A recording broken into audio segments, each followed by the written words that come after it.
बच्चों, इसके पहले हम लोग प्रतिशत त्रुटि के बारे में पढ़ चुके हैं, त्रुटि एनालिसिस कर चुके हैं। तो त्रुटि एनालिसिस के बाद आपका एक टॉपिक आता है सार्थक अंक और दूसरा है कोटिमान।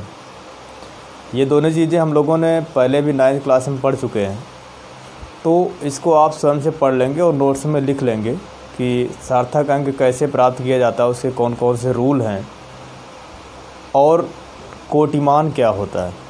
तो 10 की घातों के रूप में किसी भी फिजिकल क्वांटिटी के परिमाण को व्यक्त किया जाता है, उसको आप कोटिमान के रूप में लिखते हैं। तो इसको दोनों टॉपिक आप अच्छे से देख लीजिएगा, उसको लिख लेंगे नोट्स में और दिखा देंगे। न्यूमेरिकल आप सॉल्व करेंगे, जो न्यूमेरिकल नहीं आता है वो आपको बताया जाएगा। आपका दूसरा लेसन के रूप में दिया गया है ये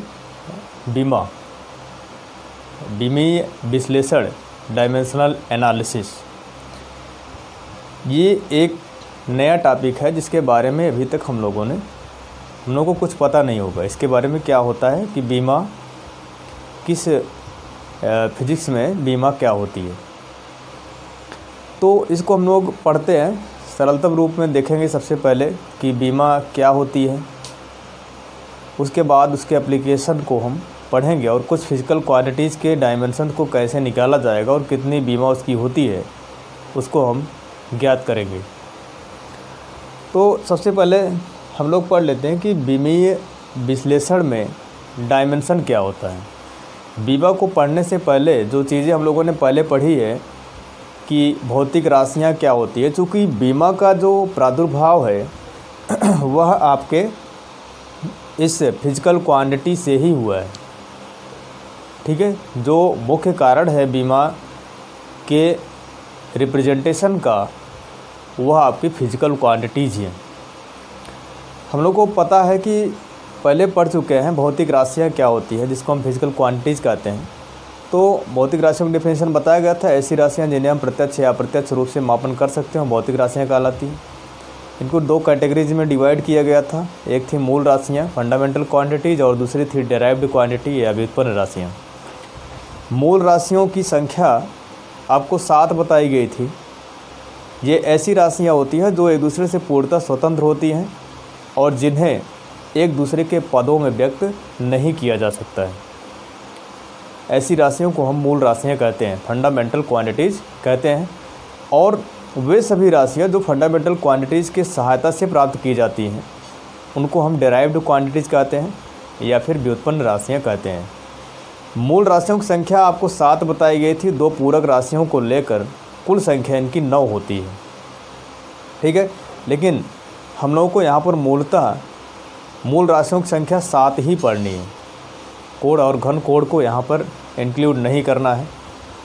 ठीक है, अब यहाँ पे प्रश्न ये है कि जो हमारे पास 7 मूल राशियाँ हैं, इनकी सहायता से बहुत सारी राशियाँ डिराइव्ड की जा सकती है, जिसको हम व्युत्पन्न राशि कहते हैं, उत्पन्न किया जा सकता है। तो ऐसे में उनके मात्रकों की संख्या बहुत ज़्यादा हो जाती है और इस तरीके से भौतिक राशियों की संख्या भी बहुत ज़्यादा हो जाती है जो व्युत्पन्न राशियाँ हैं। उन सभी को एक तरीके से व्यवस्थित क्रम में समावेशित करने की प्रक्रिया हम लोग अपनाएंगे कि किस तरीके से किस फिजिकल क्वांटिटी का कौन सा यूनिट होगा या उसके यूनिट के आधार पर कौन सी फिजिकल क्वांटिटी की बात की जा रही है, उसका हम एनालिसिस कर सकते हैं और वह हम करेंगे बीमा के द्वारा। ठीक है, तो मूलतः जो आपकी 7 मूल राशियां हैं, आपने पढ़ा है पहले भी, 7 मूल राशियां हैं, उनकी संख्या बताई गई है।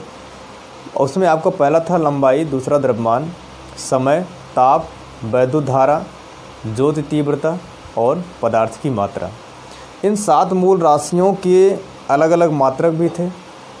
लंबाई का द्रव्यमान, लंबाई का मात्रक मीटर, द्रव्यमान का किलोग्राम, जिस पद्धति में मेजरमेंट किया जाना हो उसके अलग अलग तरीके के मात्रक उपयोग में लाए जाते हैं। ठीक है, ऐसे ही ताप का केल्विन में, पदार्थ की मात्रा का मोल में, वैद्युत धारा का एम्पियर में, ज्योति तीव्रता का कैंडेला में। ठीक है, इस तरीके से अलग अलग मात्रकों का उपयोग वहाँ पे किया गया है। इन 7 मूल राशियों की सहायता से ही बाकी सारी राशियाँ उत्पन्न की गई हैं। इसलिए इन 7 फंडामेंटल क्वांटिटीज़ को हम इस फिजिकल वर्ल्ड के भौतिक संस्कार की 7 बीमाएँ कहते हैं। इन 7 मूल राशियों को ही भौतिक संसार की हम लोग 7 बीमाएँ कहते हैं।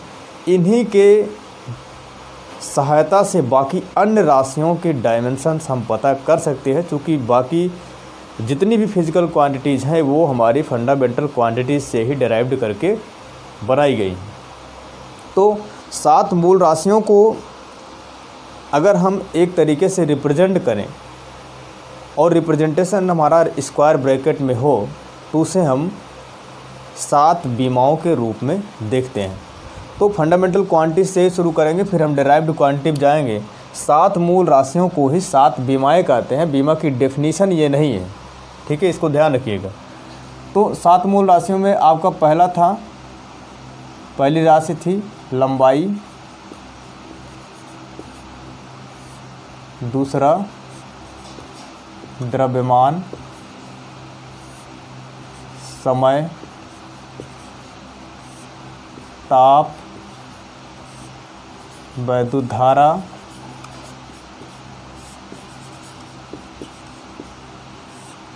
लंबाई, द्रव्यमान, समय, ताप, वैद्युत धारा। नंबरिंग कर ले 1 2 3 4 5 6 और 7। लंबाई, द्रव्यमान, समय, ताप, वैद्युत धारा, ज्योति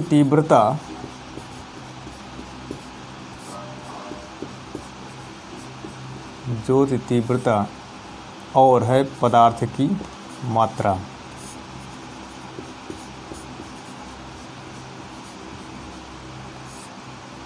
ये हमारी 7 मूल राशियाँ थीं। इन 7 मूल राशियों को ही भौतिक संसार की 7 बीमाएँ कहा जाता है। इनको जैसे हम देखें यहाँ पर तो लंबाई को लेंथ बोला जाता है। इसके फर्स्ट लेटर को हम अगर स्क्वायर ब्रैकेट में इस तरीके से दिखा दें तो ये लंबाई की बीमा हो जाएगी L। द्रव्यमान का हमेशा बीमा को कैपिटल वर्ड में और स्क्वायर ब्रैकेट में लिखना है। समय को T से, ताप को केल्विन में K से स्क्वायर ब्रैकेट में, वैद्युत धारा को एम्पियर इसका मात्रक A से, इसका कैंडिला है CD और इसका हो जाएगा मोल।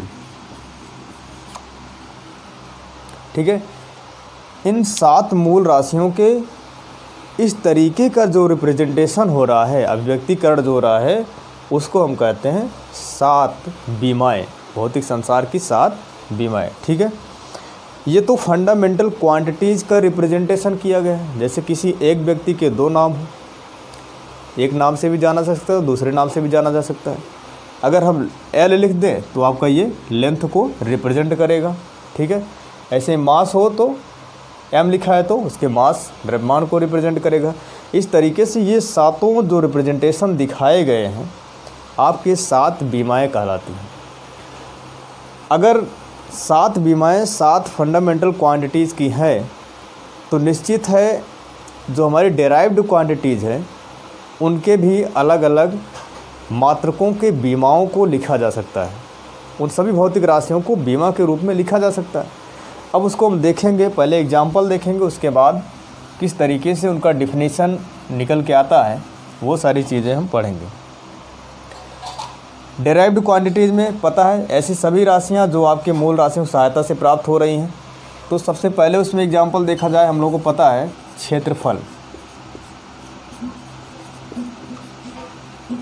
पहला एग्जाम्पल है क्षेत्रफल। क्षेत्रफल को फार्मूला इसका जो होता है लंबाई गुणे चौड़ाई। लंबाई को किस में मापते हैं? मीटर में, और चौड़ाई को मीटर में। मीटर गुणे मीटर पावर 1 दोनों में है, गुणा में घातें जुड़ जाएंगी, मीटर स्क्वायर या मीटर पावर 2। ठीक है, यहाँ पर अब ध्यान देंगे हम लोग कि जो हमारा एग्जाम्पल मिला है डेराइव्ड क्वांटिटी का, वो पहला एग्जाम्पल क्षेत्रफल। ठीक है, क्षेत्रफल में जब इसको यूनिट को निकाला गया तो हमें मिला है मीटर स्क्वायर। दूसरा एग्जाम्पल देख लें हम दो एग्जाम्पल से क्लियर कर लिया जाएगा कैसे क्या होना है। आयतन ये होता है लंबाई गुणे चौड़ाई और गुणे में ऊंचाई। ये हो जाएगा लंबाई का मात्रक मीटर, चौड़ाई का भी मीटर और ऊंचाई का भी मीटर हो जाएगा। तो मीटर गुणे मीटर बराबर मीटर का क्यूब। ठीक है, इन दोनों एग्जाम्पल समझा जाए। यहाँ पर क्षेत्रफल की जब फिजिकल क्वांटिटी क्षेत्रफल हमारी एरिया है तो पावर 2 है और यहाँ पर ये पावर 3 है। कहीं भी लिखा हो अगर लिख दिया जाए मीटर स्क्वायर तो आप समझ जाएंगे कौन सी फिजिकल क्वांटिटी है। एरिया है, क्षेत्रफल की बात किया जा रहा है। अगर मीटर क्यूब लिखा है तो समझ जाएंगे वहाँ पर वॉल्यूम की बात किया जा रहा है। कहाँ से पता चला ये सारी चीज़ें? इसके पावर से। इन पावर्स को ही हम कहते हैं डायमेंशन या बीमा। ये हमारी घातें क्या कहलाती हैं? बीमा कहलाती हैं, जिससे पता चलता है कि उस फिजिकल क्वांटिटीज़ में कितनी बीमाएँ हो सकती हैं, कितने उसके पार्ट हो सकते हैं। ठीक है, उसमें कौन कौन से मात्रक शामिल हैं। तो ये घातें ही हमारी बीमा कहलाती है। अर्थात हम कह सकते हैं किसी भी भौतिक राशि की बीमा वह घात है जो उसके मात्रक को व्यक्त करने के लिए मूल मात्रक पर चढ़ाई जाती है। ध्यान समझेंगे, किसी भौतिक राशि की बीमाएँ वे घातें होती हैं जो उसके मात्रक को व्यक्त करने के लिए मूल मात्रक पर चढ़ाई जाती हैं। मूल मात्रक आपका पता होगा, अगर लंबाई की बात किया है तो लंबाई का मूल मात्रक होता है मीटर। मूल राशि आपका लंबाई है और मूल मात्रक मीटर। इस मूल मात्रक पर चढ़ाई गई, यहाँ पर भी देखें मूल मात्रक पर ये चढ़ाई गई। सबसे सरलतम उदाहरण है बीमा को समझने का।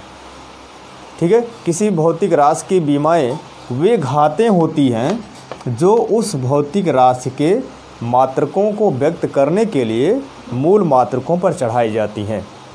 ठीक है, अब यहाँ पर मूल राशियों के जो बीमाएँ थी वो तो आपने 7 बीमाओं के रूप में देख लिया, लेकिन व्युत्पन्न राशियाँ बहुत सारी हैं। तो यहाँ पर हम दूसरी डेफिनेशन बना सकते हैं। किसी भी व्युत्पन्न भौतिक राशि की ये सारी जो भी डायमेंशंस आएंगे 7 के अलावा वो सभी व्युत्पन्न राशियों के आएंगे, क्योंकि वे सभी मूल राशियों की सहायता से बने हुए हैं। 7 की बीमाएँ तो आपने पता कर लिया, लंबाई, द्रव्यमान, समय, ताप और वैद्युत धारा, जो तीव्रता और पदार्थ की मात्रा का जो डायमेंशन होगा वो 7 तरीके से आपने लिख लिया। उसके बाद जितनी भी आएंगी वो किसकी होंगी? व्युत्पन्न राशियों की होंगी।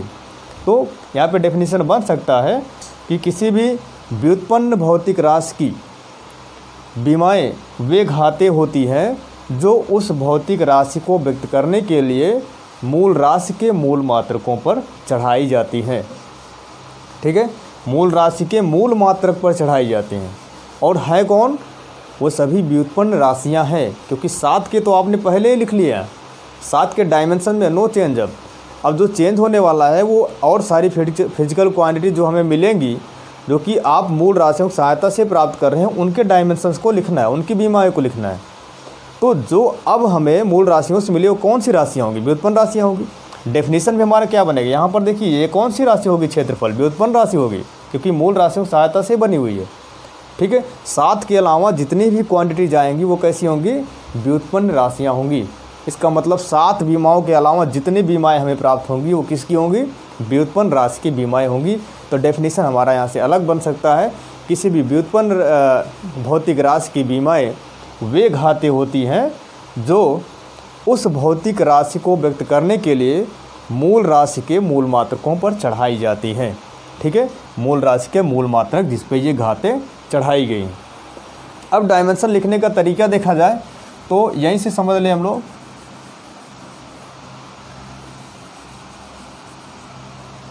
क्षेत्रफल की बीमा लिखना चाहें तो लंबाई की बीमा यहाँ पर L। कुछ भौतिक राशियों की हम बीमाएँ देख लेते हैं कैसे लिखा जाता है। पहले इसको देख लें, उसके बाद बीमी सूत्र और बीमी व्यंजक क्या है हम देखेंगे। लंबाई को L से लिख सकते हैं, चौड़ाई को भी L से लिख सकते हैं और इसकी पावर बनेगी L2। ठीक है, ऐसे ही यहाँ पर क्या बन जाएगा? L3 बन जाएगा। L क्यूब नहीं बोलेंगे, L स्क्वायर नहीं बोलेंगे, L2 बोलेंगे और L3 बोलेंगे। इस तरीके से इनके डायमेंशंस को हम पता कर सकते हैं। यहाँ पर ध्यान देंगे, अगर लंबाई को मापने के लिए मीटर का प्रयोग किया गया है तो चौड़ाई को मापने के लिए भी मीटर का प्रयोग करेंगे। और यहाँ पर हो जाएगा लंबाई का बीमा L, चौड़ाई का बीमा भी L, L into L, L power 2, ऐसे ही यहाँ पर L पावर 3 आ जाएगा। ठीक है, तो अगला हम देखेंगे कि उसका बीमी व्यंजक क्या होता है। बीमी व्यंजक, जैसे हम सबसे पहले एग्जाम्पल एक देख लें कि बल की बीमा निकाल के देख लिया जाए, कितना होगा बल का, फोर्स का। बल बराबर होता है F बराबर m इंटू ए। ठीक है, m की बीमा द्रव्यमान की बीमा कैपिटल M और a की बीमा LT-2। अभी आगे निकाल के देखेंगे कैसे आ रहा। तो इसकी टोटल जो बीमा आ जाएगी MLT-2। ठीक है, यही आपका जो फार्मूला मिला है MLT-2, ये आपका बीमी व्यंजक कहलाता है, जिससे हमें यह पता चलता है कि इस भौतिक राशि में कितनी मूल राशियाँ सम्मिलित हैं। ठीक है, बीमी व्यंजक क्या है? यह एक ऐसा व्यंजक होता है जो हमें यह दिखाता है कि इस भौतिक राशि में किसी फिजिकल क्वांटिटी की बात किया जाए, जैसे यहाँ पर फोर्स की बात किया गया है, तो इस भौतिक राशि में मूल राशियों की कितनी बीमाएँ सम्मिलित है या कौन कौन सी मूल राशियाँ सम्मिलित हैं। ठीक है, इस तरीके से ये आपका बीमी व्यंजक कहलाता है। और बीमी व्यंजक के बाद आपका आता है बीमी समीकरण या बीमी सूत्र। बीमी सूत्र तो आप निकाल लेंगे, जैसे निकाला जाएगा अभी बताएंगे। बीमी समीकरण क्या होता है? अगर हम उस भौतिक राशि को उसके बीमी व्यंजक के इक्वेशन के बराबर लिख दें तो प्राप्त समीकरण आपका बीमी समीकरण कहलाता है। जैसे यहाँ पर क्षेत्रफल का निकाला गया था, क्षेत्रफल की बीमा कितनी होती है? L2 होती है, तो ये आपका बन गया बीमी समीकरण। ठीक है, कुछ भौतिक राशियों के बीमीय सूत्र कितने होंगे, कौन कौन से होंगे, उसको हम लोग देख लेते हैं, जिसमें कुछ इम्पॉर्टेंट होंगे, उसको आपको ध्यान देना होगा। ठीक है, कुछ भौतिक राशियों के बीमीय सूत्र, कुछ भौतिक राशियों के बीमीय सूत्र। इसमें पहला देखा जाए, सबसे सिंपल सा एग्जाम्पल आपने बता दिया पहले ही, बीमाएँ क्या है? वही 7 मूल राशियों को ही 7 बीमाएँ कहा जाता है। जब डेराइव्ड क्वांटिटी की बात आएगी, डेफिनेशन हमारा चेंज हो जाएगा। बीमा किसी भौतिक राशि की बीमाएँ वही घातें होती है जो उसके मात्रक को व्यक्त करने के लिए मूल मात्रक पर चढ़ाई जाती है। यहाँ पर जो अब हम लोग बीमा निकालेंगे 7 के अलावा हमारी निश्चित है डेराइव्ड क्वांटिटी की प्राप्त होगी। ठीक है, तो डेराइव्ड क्वांटिटी में आपका पहला जो एग्जाम्पल मान लेते हैं वो है क्षेत्रफल का, क्षेत्रफल। ठीक है, तो क्षेत्रफल की बीमा जो होगी कैसे निकालेंगे? इसका फार्मूला हम लोगों को पता है, क्या होता है? लंबाई गुणे चौड़ाई, लंबाई गुणे चौड़ाई। लंबाई की बीमा क्या होगी? L होगी, स्क्वायर ब्रैकेट में हमेशा लिखेंगे, और मल्टीप्लाइड बाई चौड़ाई की बीमा भी L होगी, ये आपको मिल जाएगा L की पावर 2। ठीक है, ये एग्जाम्पल आपको एक मिल गया। क्षेत्रफल जो कि आपकी एक डेराइव्ड क्वांटिटी है या व्युत्पन्न राशि है, इस व्युत्पन्न राशि की बीमा, क्षेत्रफल की बीमा L की पावर 2 होगी, L2 होगी, L स्क्वायर नहीं कहेंगे। ठीक है, दूसरा एग्जाम्पल देखा जाए, आपको बताया गया था, दूसरा एग्जाम्पल भी आप निकाल चुके हैं पहले ही, आयतन का। आयतन क्या होता है? लंबाई गुणे चौड़ाई गुणे ऊंचाई। तीनों के मेजरमेंट के लिए हम एक ही डायमेंशन का प्रयोग करते हैं, L इंटू स्क्वायर ब्रैकेट में L, और ये हो जाएगा आपका L3। ये आपके आयतन की बीमा मिली L3। दोनों में डिफरेंस देखिए, आपसे यहीं से पता चल जाए, इसके पावर से ही पता चल जाएगा कि यह किस भौतिक राशि की बात कर रहा है। अर्थात इसके बीमा से हम उस भौतिक राशि का भी पता लगा सकते हैं, इसका एप्लीकेशन है। ठीक है, और ये बीमा ही, ये घातें ही इन भौतिक राशियों की बीमाएँ कहलाती हैं। इसमें कितने पार्ट होंगे, कितनी बीमाएँ होंगी, जैसे क्षेत्रफल में लंबाई चौड़ाई दोनों होगा, और आयतन में लंबाई चौड़ाई सही और ऊंचाई भी साथ साथ हमको प्राप्त होगा। ठीक है, तो ये सिंपल सा एग्जाम्पल था आपका क्षेत्रफल और आयतन का। तीसरा एग्जाम्पल देखा जाए वेग या चाल का। वेग या चाल, इस पर ध्यान देंगे। दोनों क्वांटिटीज़ की जो बीमा आएगी वो बिल्कुल समान आती है, लेकिन ये दोनों राशियाँ एक जैसी नहीं है। एक इसमें अदिश राशि है, दूसरा सदिश राशि है। चाल आपकी अदिश है जबकि वेग सदिश है, लेकिन ऐसी स्थिति में भी दोनों का जो डायमेंशन आएगा वो एक जैसे ही आएगा। चाल बराबर आपको पता है फार्मूला, दूरी बटे समय। दूरी की बीमा, दूरी किस में मापते हैं? लंबाई में ना, दूरी या लंबाई एक ही है। इसको किस में मापते हैं? मीटर में। तो दोनों की इनकी बीमाएँ जो हो जाएंगी, लंबाई की L और समय की T हो जाएगा। यहाँ पर इसको लिख सकते हैं L ऐसे ही रहेगा, ठीक है। लेकिन यहाँ पर पावर 1 है, यहाँ पे पावर कितनी है? नीचे घात इसकी 1 है, जब इसको ऊपर ले जाएंगे तो ये -1 हो जाएगा। L × T की पावर -1 हो गया। इनको इंक्लूड कर दिया जाए तो हमें समीकरण जो प्राप्त होता है LT - 1 प्राप्त हो जाता है, ठीक है। और चौथा एग्जाम्पल आपका चौथा एग्जाम्पल देखें, ये एग्जाम्पल है त्वरण का। चौथा एग्जाम्पल है त्वरण का।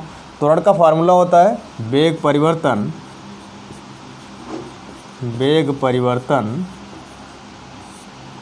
बटे में समयांतराल या फिर समय। वेग परिवर्तन, वेग की बीमा कितनी है? LT - 1 स्क्वायर ब्रैकेट में LT - 1 और अपान समयांतराल अर्थात टाइम का जो इंटरवल होगा, टाइम डिफरेंस होगा, उसको भी T से ही मापते हैं, उसका डायमेंशन T होगा। यहाँ पे पावर 1 है, इसको ऐसे लिख दिया जाए LT - 1 और यहाँ पे T - 1 पूरा मल्टीप्लाई कर दिया जाए तो LT - 2, ठीक है। और पांचवा आपका जो एग्जाम्पल लिया गया था वो लिया गया था बल का, ठीक है। बल का क्या होता है? F बराबर m × a अर्थात द्रव्यमान गुणे त्वरण। द्रव्यमान की बीमा आपकी फंडामेंटल क्वांटिटी, फंडामेंटल डायमेंशन यहाँ से प्राप्त हो जाएगा, वो लिखते हैं कैपिटल M से। और A की बीमा यहाँ से आपने निकाल लिया है, कितना है? LT - 2, तो हो जाएगा MLT - 2। ये आपका डायमेंशन यहाँ से मिलता है, ठीक है। तो यहाँ पे क्या आ गया? बल का। बल के बाद आपका सबसे एग्जाम्पल जो सरलतम होगा कार्य का, जो एक दूसरे से जुड़े हुए हैं, कार्य। तो कार्य W बराबर F × D होता है, F × D। F का जो डायमेंशन होता है यहाँ से मिल जाएगा, वो कितना है? MLT - 2 और D का मतलब विस्थापन। विस्थापन की जो बीमा होगी अर्थात दूरी होगा, लंबाई होगा, तो उसकी किस में मेजरमेंट करेंगे? उसकी बीमा होगी L और ये हो जाएगा ML × T - 2, ठीक है। तो कार्य हो गया। कार्य के बाद शक्ति, सातवां है शक्ति। शक्ति की बीमा क्या होगा? P बराबर W/T, W/T। ये आपका वर्क क्या है? W है। W की बीमा कितनी है? ML/T - 2 स्क्वायर ब्रैकेट में अपान T हो जाएगा ML/2 और T - 3। इस तरीके से बहुत सारी क्वांटिटीज़ की बीमाएं हम लोग पता कर सकते हैं, किस भौतिक राशि की बीमा कितनी होगी और उसमें कौन कौन सी मूल राशियाँ या मूल मात्रक सम्मिलित हैं। ये सारी चीज़ें हम इस बीमीय व्यंजक और बीमीय समीकरण से पता लगा सकते हैं। कुछ और भी आपके इसमें डायमेंशंस है, जिसमें 2-3 और देख लिया जाए इम्पोर्टेंट, बाकी आप बुक से देखकर हल कर लीजिएगा। जो इम्पोर्टेंट होंगे वो पूछे जाते हैं। जैसे आप सेकंड पार्ट इम्पॉर्टेंट होंगे पढ़ रहे होंगे, उसमें प्रत्यास्थता का या प्रतिबल का, ये सारे आपके उसमें पूछे जाते हैं, तो ध्यान से उसको पढ़िएगा, ठीक है। आपका एक और आता है 8वां गतिज ऊर्जा, गतिज ऊर्जा की बीमा क्या होगी। तो गतिज ऊर्जा का फार्मूला हमें मालूम होना चाहिए, वो कितना होता है, हाफ mv²। ठीक है, यहाँ से हाफ जो है ये आपके न्यूमेरिकल वैल्यू है, ऐसी कोई बीमा नहीं होती, ये कांस्टेंट है, तो इसको बाहर कर लेंगे और द्रव्यमान की बीमा जो हो जाएगी m और v² है तो ये हो जाएगा LT-1 की पावर 2। अब इसको हम सॉल्व करेंगे तो ये हो जाएगा ml, इसको सॉल्व करें तो कितना हो जाएगा ml2T-2, ml2T-2। ठीक है, तो ये आपका आता है किसकी बीमा है, गतिज ऊर्जा का। अब इसके बाद 9वां जो आप लोग पढ़ रहे हैं सेकंड पेपर में, उसका देखा जाए कुछ प्रतिबल की बीमा।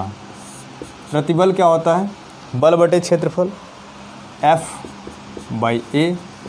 ठीक है, इसकी बीमा कितनी होगी, बल की ml/T-2 अपान क्षेत्रफल की बीमा निकाला गया है, लंबाई गुणे चौड़ाई L2 बराबर हो जाएगा, ये ऊपर जाएगा तो ml-1 और T-2। ठीक है, प्रतिबल, ठीक है, जो आपका सेकंड में आता है। और 10वां आपका देखा जाए तो विकृति भी आती है उसमें।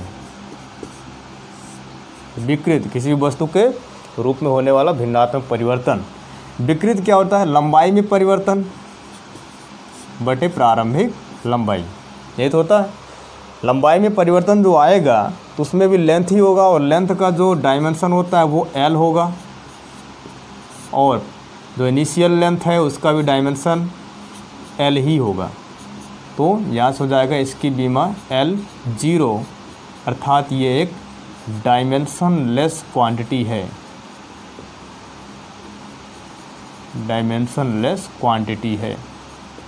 ठीक है, विकृत भी होगा, कोण भी ऐसे होगा, कोण क्या, चाप बटे त्रिज्या, दोनों का भी जो मेजरमेंट होगा वो लेंथ में ही होगा, तो वो भी एक प्रकार की डायमेंशन लेस क्वांटिटी ही होगा। ठीक है, 11वां देखा जाए आपका प्रत्यास्थता गुणांक है, प्रत्यास्थता गुणांक। इसका क्या होगा, प्रतिबल बटे विकृति। विकृति की कोई बीमा होती नहीं, प्रतिबल की बीमा निकाला गया तो इसका भी हो जाएगा ml-1 और T-2। ठीक है, कितना हो जाएगा, ml-1 और T-2। और देखा जाए तो एक वेग प्रवणता का, वेग प्रवणता का, वेग परिवर्तन, वेग प्रवणता का वेग परिवर्तन किसके साथ, दूरी के साथ, वेग परिवर्तन बटे वे दूरी। वेग परिवर्तन क्या होता है, LT-1। ठीक है, वेग परिवर्तन खो जाएगा LT-1 और अपान L हो जाएगा ये T-1, इसकी बीमा हो गई। और आपका इसमें बहुत सारी क्वांटिटीज़ का बीमा निकाली जा सकती हैं। ठीक है, जितनी भी एनर्जी होगी उन सभी की बीमा लगभग एक जैसी होगी, T-2 ही होगी। और इसमें एक आता है कांस्टेंट के निकाल लिया जाए, बोल्ट्जमैन कांस्टेंट, चूँकि हम लोग जानते हैं इक्वल टू होता है 3/2 kT। यहाँ पे के क्या है, बोल्ट्जमैन कांस्टेंट है, तो इसकी बीमा क्या हो जाएगी, K equal to 2/3 of E/T। ये इधर हो जाएगा 2/3 E/T, K equal to 2/3 constant है, और E की बीमा आपको पता होगा एनर्जी है, तो ml2 और T-2 ही होना चाहिए, ml2 T-2 होना चाहिए। और यहाँ पर टेम्परेचर को बीमा जो होती है, टेम्परेचर की बीमा K से, और ये हमें मिल जाएगा इसका बीमी फार्मूला जो होगा, डायमेंशनल फार्मूला ml2 T-2 और K-1।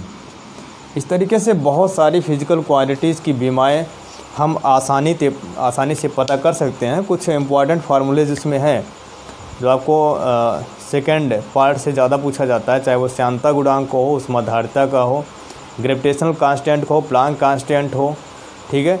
ये सारी चीज़ें आपकी उसमें जो यांत्रिकी से संबंधित है, ये सारी चीज़ें उसमें पूछी जाती हैं। बाकी आप 12th में भी पढ़ेंगे, वैद्युत धारा का हो, कैपेसिटेंस को हो, सब चीज़ों की बीमाएँ आपको मिलेंगी। कुछ इंपॉर्टेंट फार्मूले आपको यहाँ पर दिए गए हैं और कुछ इंपॉर्टेंट आप स्वयं से देख कर लिख लीजिएगा।